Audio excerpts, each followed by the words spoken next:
dove il legno ancora vive, a Sant'Antonio Tortal, dove andiamo a conoscere l'azienda Brancher Legnami. La Brancher è un'azienda storica che è iniziata circa 60 anni fa con mio padre. Dal 1988 sono inserito in azienda e abbiamo iniziato un percorso di ampliamento e specializzazione nel settore del legno.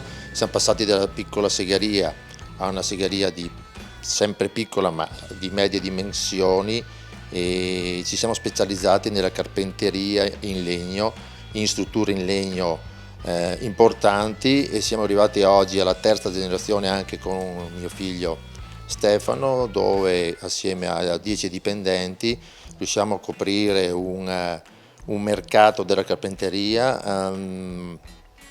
a livello, diciamo, interregionale.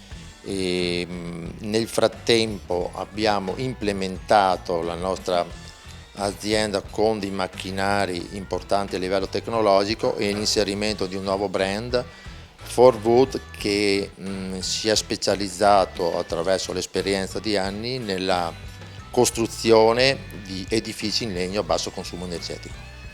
È questa dunque la nuova frontiera del settore legno?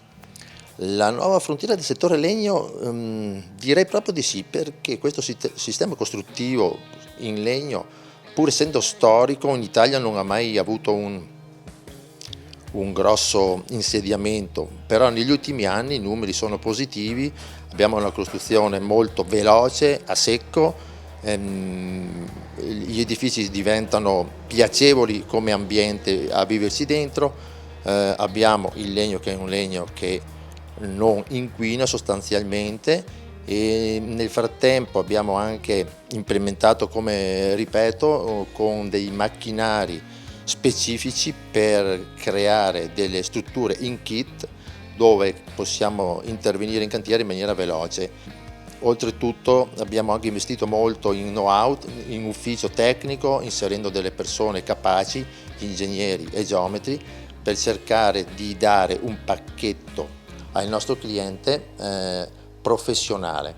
La filiera del legno veneto. Andiamo incontro adesso a un argomento molto molto complesso. Secondo me la filiera legno veneto deve essere rivista, in special modo con quello che è successo a fine ottobre con la catastrofe Vaia.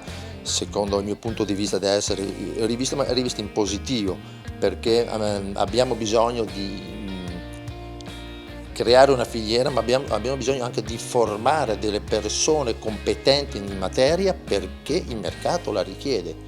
E qui a Belluno diventa molto difficile, pur essendo un paese di montagna che vive in mezzo ai boschi, abbiamo la difficoltà ad oggi avere delle persone capaci e professionali da inserire nelle nostre aziende. Il problema è essenzialmente di competenze e professionalità, non tanto di riuscire a creare un circuito virtuoso ed economicamente vantaggioso per sfruttare appieno le possibilità date da questo settore. La prima lavorazione in Veneto non ha dei poli produttivi così grandi per competere con i poli produttivi dei nostri confinanti austriaci piuttosto che tedeschi. Pertanto a livello produttivo come prima lavorazione noi abbiamo un handicap che è notevole, mentre secondo me nelle realizzazioni, nelle seconde lavorazioni, nelle finiture, secondo me abbiamo un potenziale alla pari, se non anche migliore.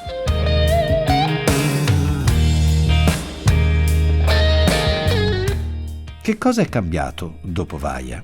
Il costo del legno di bassa qualità sicuramente ha avuto un calo abbastanza incisivo, però il legno di buona qualità più o meno è rimasto invariato. Prospettive per il futuro del settore legno? Le prospettive non possono essere che rosee, essendo un imprenditore del settore legno al quale io credo in questo settore.